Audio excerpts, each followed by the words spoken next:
बात करते हैं ओडिशा के ऐतिहासिक दिन की, जहां 24 साल बाद बड़ा बदलाव होने जा रहा है। ओडिशा में पहली बार बीजेपी सरकार बनने जा रही है। मोहन मांझी मुख्यमंत्री पद की शपथ लेने वाले हैं। वहीं 8 कैबिनेट मंत्री भी शपथ लेंगे। सुरेश पुजारी, रवि नारायण नायक कैबिनेट मंत्री बनेंगे। नित्यानंद गौड़, कृष्णा चंद्र पात्रा भी कैबिनेट मंत्री बनेंगे। पृथ्वीराज हरिचंदन, विभूति भूषण भी मंत्री पद की शपथ लेंगे। मुकेश महालिंग, कृष्णा चंद्र महापात्रा भी कैबिनेट मंत्री की शपथ लेंगे।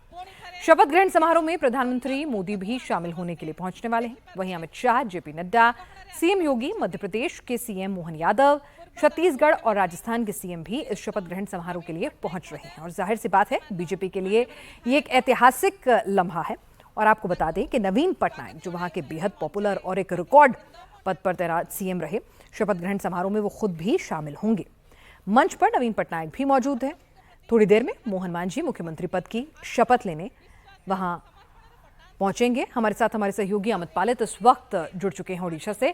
अमित, किस तरह की तैयारियां हैं वहां पर शपथ ग्रहण समारोह की? कौन कौन आ चुका है? कितना इंतजार और इस ऐतिहासिक पल के लिए लोगों में कितना उत्साह है? क्योंकि एक वक्त के बाद वहां सरकार बदलने जा रही है और बीजेपी की सरकार तो पहली बार बनने जा रही है।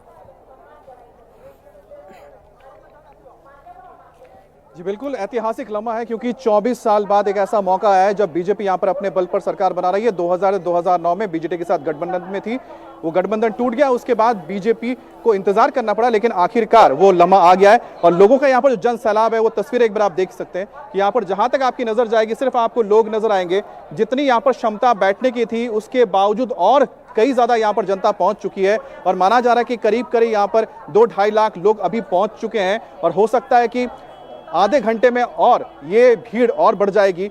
और यहाँ पर जो मंच बनाया गया है, मंच के साथ यहाँ पर कई सारी एलईडीज लगाई गई हैं ताकि जो लोग पीछे मौजूद हैं वो इस ओथ सेरेमनी को देख सके। मंच पर आप देख सकते हैं कि तमाम बड़े नेता मौजूद है बीजेपी की ओर से। यहाँ पर आप देखिए राजनाथ सिंह है, इसके अलावा यहाँ पर अमित शाह पहुंच चुके हैं, नवीन पटनायक पहुंच चुके हैं। नवीन पटनायक से आज सुबह सुबह जो यहाँ के नए मुख्यमंत्री हैं मोहन मांझी खुद मिलने गए थे, उनको उन्होंने न्योता दिया था, जिसके बाद नवीन पटनायक भी यहाँ पर पहुंचे हैं। बीजेपी के लिए बहुत अहम इसलिए हो जाता है, एक एसटी मुख्यमंत्री को यहाँ पर चुना गया है। उनके साथ उन्होंने कास्ट कॉम्बिनेशन को रखा है।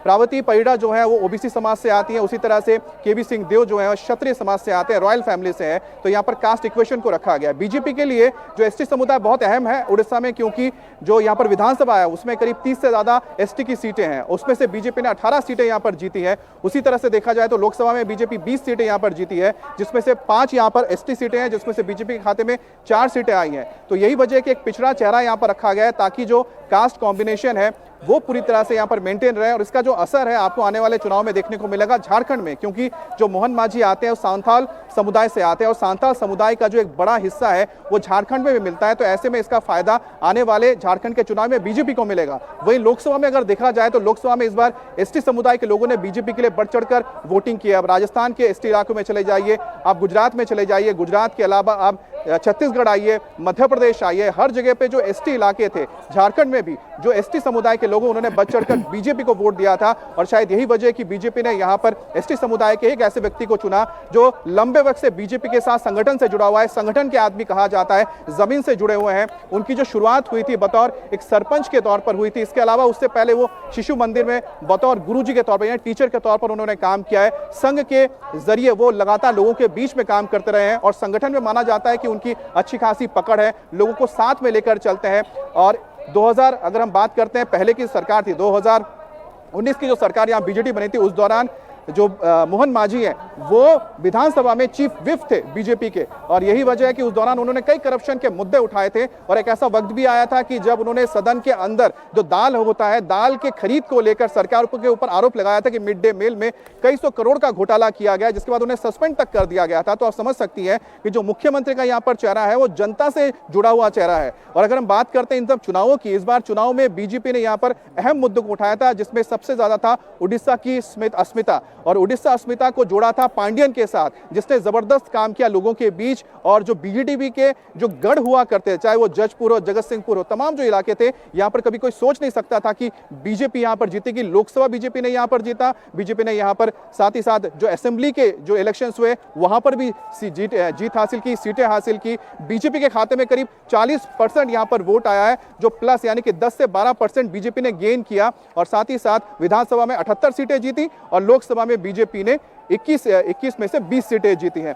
और इस वक्त भी आप देखिए कि जो लोगों के आने की जो यहाँ पर अभी स्थिति अभी भी बनी हुई है, यहाँ पर आप देखिए कि गदा के साथ लोग यहाँ पर आए हैं, त्रिशूल के साथ लोग यहाँ पर आए हुए हैं, और साथ ही साथ यहाँ पर कई लोक कलाकार जो हैं वो भी यहाँ पहुंचे हुए हैं, और यहाँ पर जय श्री राम के नारे गूंज रहे हैं। और ये बताता है कि आखिरकार बीजेपी के लिए ये जो आज का लम्हा है कितना महत्वपूर्ण हो जाता है। कैमरा पर्सन सुजीत दास के साथ अमित पालित, इंडिया टीवी, भुवनेश्वर।